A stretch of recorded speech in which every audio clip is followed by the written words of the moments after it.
guys play here was on a tour with him. That was in 2001. Is that correct? That's completely correct. Great. And before that, we were touring Spain together with Skunk and Enzi back in 1999. Right. So the obvious question is, why it took you so long to come back to Spain? Because in the past we didn't have a proper release in Spain, neither a distributor, not a label. So yeah, that was kind of like a mess. So there were no local promoter who wanted us to play in beautiful Spain. So yeah, but in 2000, I think 13, Yeah. there were also the chance to play there, but unfortunately, I catch the serious cold during my tour, and we had to cancel those gigs. But shit happens, you know. So Yeah, yeah, I know. when you So are when you are a singer, it's really the worst thing that can happen to you when you catch a cold, you know. And it was really serious because my voice bands were really they did hurt so much, and I couldn't even speak. So yeah, that was a mess. so this tour is gonna be something special for you because it's like well, a lot of years since you more than 10 years since the last time you were here. Um, so, anyways, this is the 25th anniversary of OOMP. Okay, Yeah. so for this kind of tours, is uh, really hard for you to choose a set list to play because you have so many releases and songs, or is kind of easy because you only have to choose the most known songs? Well, of course, you want to play a healthy average through the last 25 years, and that's what we do.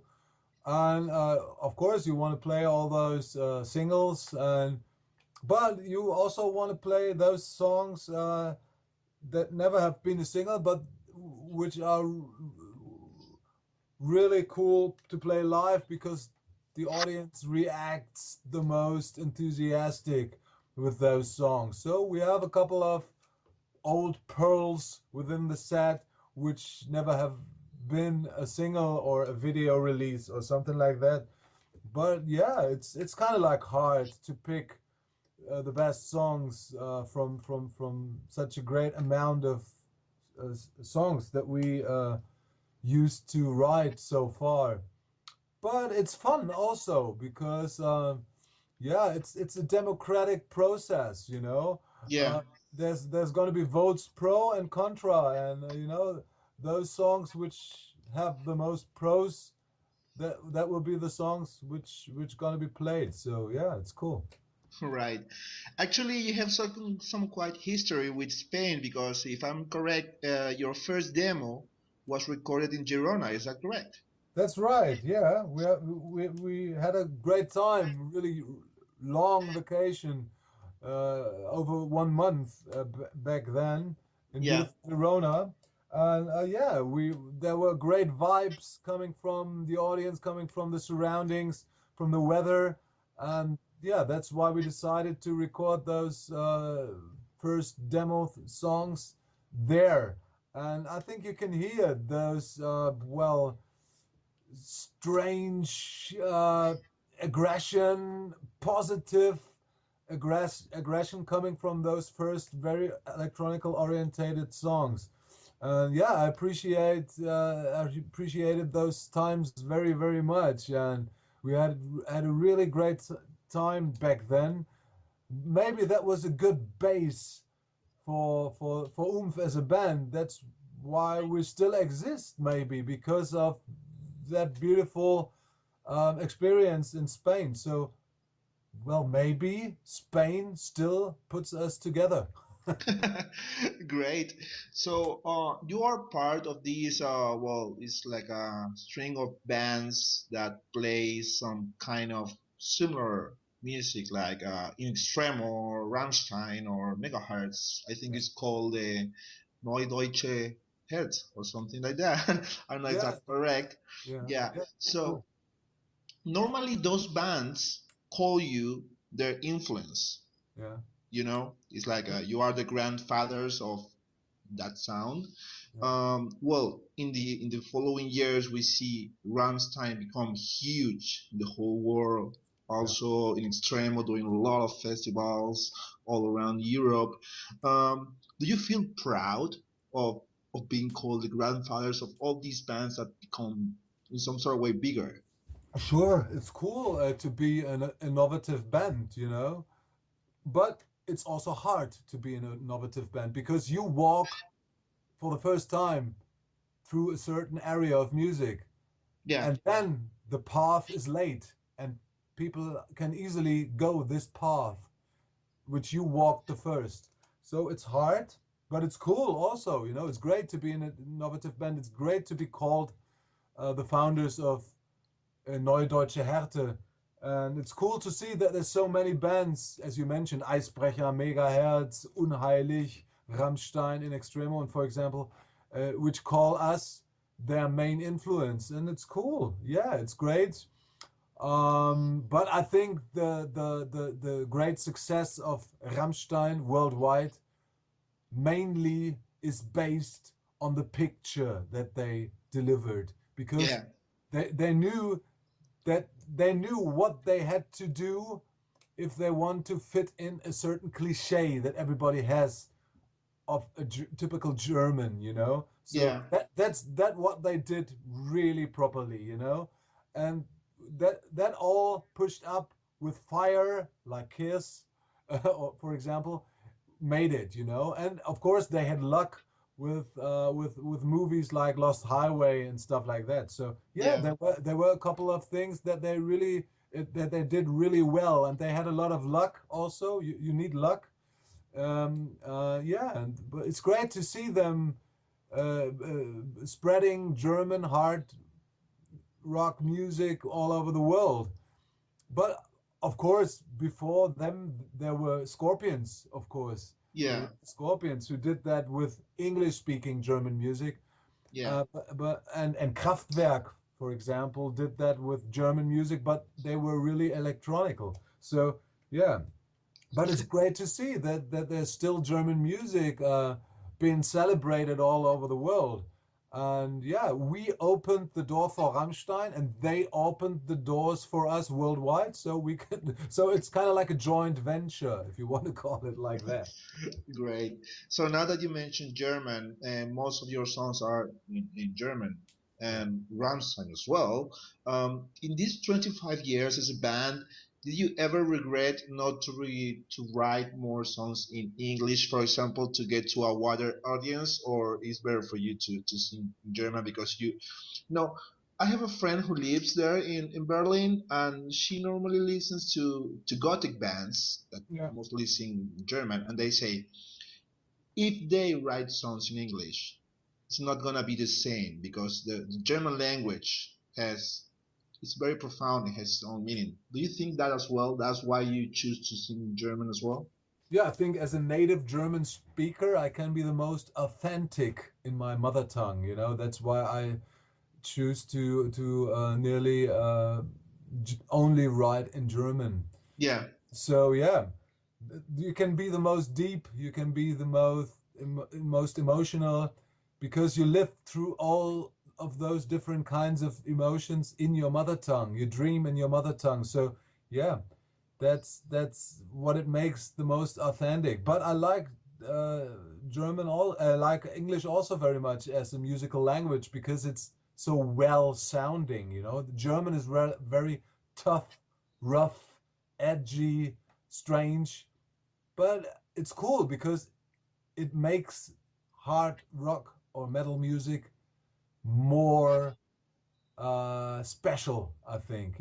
So yeah, German is different, but the German language is also very romantical. If you look at all those German lyricists coming from the Romance area, yeah, the romantic area, the romantic parts like Schiller, Goethe, and stuff like that. So yeah, it's a very lyrical language, and a very dark and melancholy language, and it fits perfectly to what we do musically. So yeah, it's a good combination, I think, and it makes it, yeah, as I said, even more credible.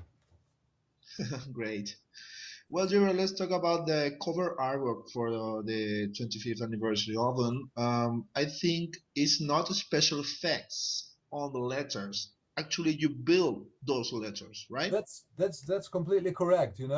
So how did you did it? Yeah, with woods. They're built from woods, and we did all those. Yeah, what is it? Electronical waste and garbage onto it, and then we placed it at some sands at a German island in the Northern Sea. So Yeah, yeah, and we wanted to have it a bit like apocalyptical, like Mad Max or something like that. So yeah, futuristic and like end time mood. So yeah, it's not that we feel our band in an end time mood, but I think it fits pretty much to what goes on worldwide. So yeah. Well, and of course, we like the approach of the old Roman letters pretty much because if you survived 25 years as a band, it almost feels like 2,500 years. So, yeah. So those XXV even fit more than the ordinary numbers. So yeah, it was a good approach, and I think it fits perfectly to the album, to the songs of the album, and I think you can be proud of the number 25, and I think those are proud letters. So yeah, that's that's what great. it is. For sure, when a band starts, they don't expect to last more than 20 years, but you did because you have something that people really like, of course. In these 25 years, for sure, you have good memories and bad memories. Now it's time to remember. If you have to choose one happy memory and one sad memory of all these 25 years of playing with OOMPH, which will be those memories? Wow, that's hard to pick just one of each. But well, there was a sad moment after an OOMPH concert back in 1999 in Yeah, Germany, in Rostock, where a car packed with fans after the gig drove backwards in the Northern Sea, and just three members survived, and well, or three members survived, and one died yeah, right after a OOMPH concert.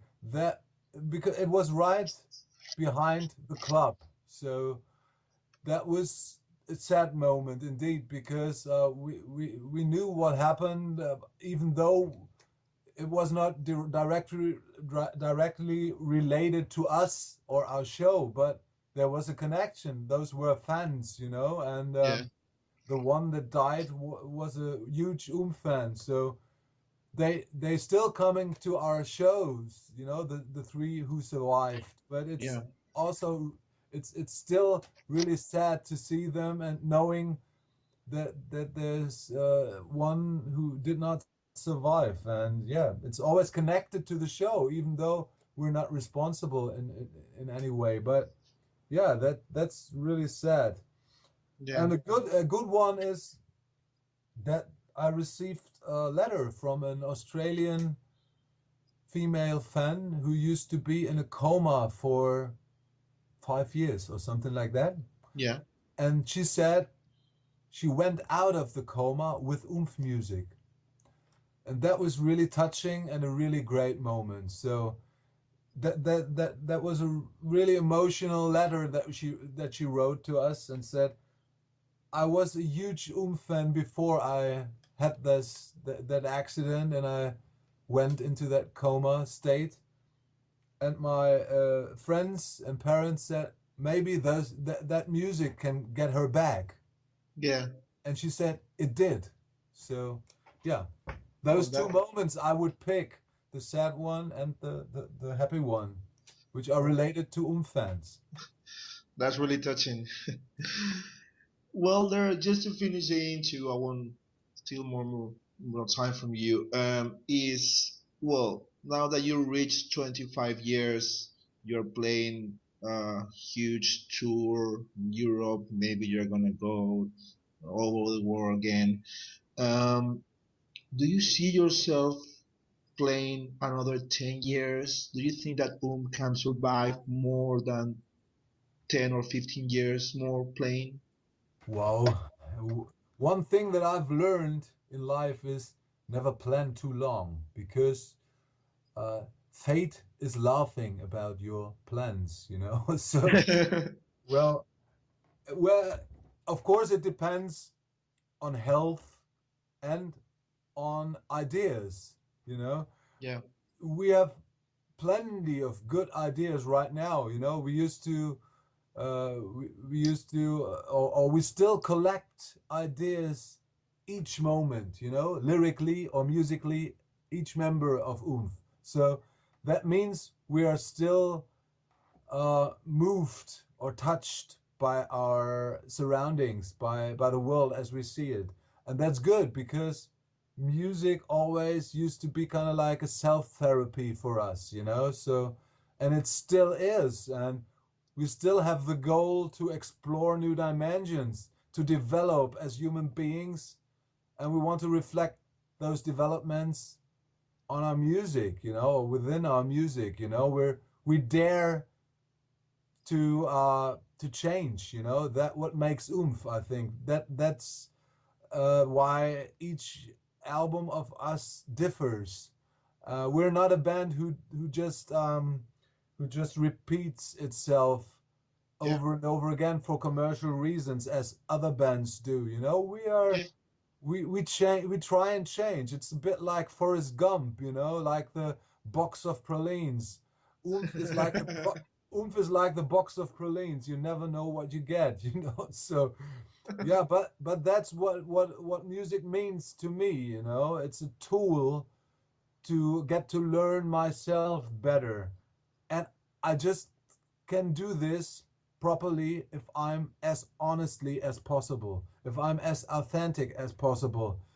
And if I start and think what fans could like the most, then I start and betray art in my eyes, you know, because art has to come from yourself, from your heart and from your mind, and not from the wishes of your fans.